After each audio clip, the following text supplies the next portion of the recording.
La liquidité est de loin la main invisible qui pousse Bitcoin. C'est pas Bitcoin et les actions software qui sont reliées entre elles, c'est qu'ils dépendent du même environnement beaucoup plus large, la liquidité globale. Quand les conditions financières sont souples, l'argent circule facilement dans le système, le coût du capital est faible et les investisseurs cherchent du rendement. Cette liquidité influence les conditions de crédit dans toute l'économie, que ce soit bancaire, obligataire et privé. Les crédits privés, on le voit sur cette charte, ce sont des prêts qui sont accordés par des fonds institutionnels directement vers des entreprises. Et l'année dernière, 17% de ces crédits ont financé des entreprises de software.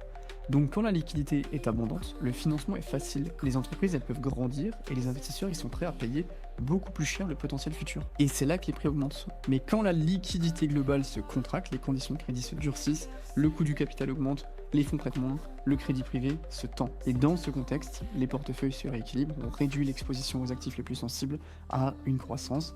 Donc les actions software en font partie, Bitcoin en a fait partie. Et c'est pour ça que sur cette charte, cette énorme correction qu'on a eu sur Bitcoin, elle peut être causée par plein d'éléments. Je dis pas que la liquidité est le seul élément, mais elle est en partie causée par le fait qu'il n'y a pas de liquidité de disponible, ou en tout cas d'ascension de liquidité, qui est ce qui permet à Bitcoin d'évoluer et éventuellement aussi aux actions software.